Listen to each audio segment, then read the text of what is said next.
అగ్రకులస్తుల దాడిలో 2 నెలల చిన్నారి చనిపోవడం అత్యంత విషాదకరమన్నారు తెలంగాణ బీసీజేఏసీ చైర్మన్ జాజుల శ్రీనివాస్ గౌడ్.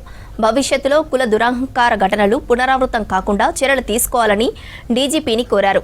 ఈ సందర్భంగా శివధర్ రెడ్డికి వినతి పత్రం అందజేశారు జాజుల. నాగర్ కర్నూలు జిల్లా కుమ్మెర జాతరలో చోటు చేసుకున్న 2 నెలల చిన్నారి మృతి ఘటనపై డీజీపీకి ఫిర్యాదు చేశారు. తక్కువ కులానికి చెందిన వారనే కారణంతో మహిళపై దాడి చేసి ఆమె 2 నెలల పసికందు మృతికి కారణమైన వారిని కఠినంగా చర్యలు తీసుకోవాలన్నారు జాజుల.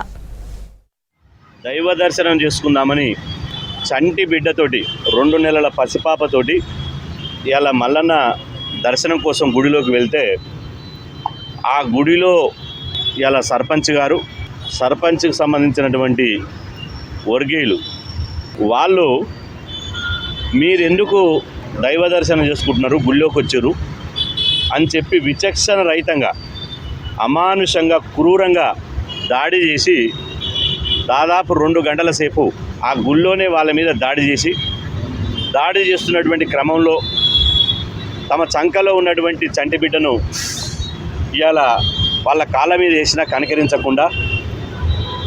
వేసినప్పటికీ కనికరించకుండా దాడి చేస్తే రాష్ట్రం అంతా ప్రజలందరూ తెలుసు, మీ అందరూ తెలుసు. దాడి చేసి అమానుషంగా క్రూరంగా వ్యవహరించినటువంటి వాళ్ళ మీద తక్షణమే హత్య కేసు, అదేవిధంగా దళిత సామాజిక వర్గానికి సంబంధించిన చంద్రకళ మీద కులం పేరుతో దూషించి దాడి చేసినటువంటి వీళ్ళ మీద ఎస్సీ ఎస్టీ యాక్టు నమోదు చేసి తక్షణమే అగ్రకుల అహంకార ఆధిపత్యానికి సంబంధించిన వాళ్ళను వెంటనే అరెస్ట్ చేయాలని చెప్పి ఈరోజు బీసీజేఏసీ ఆధ్వర్యంలో ఇలా గౌరవ రాష్ట్ర డీజీపీ శివధర్ రెడ్డి గారిని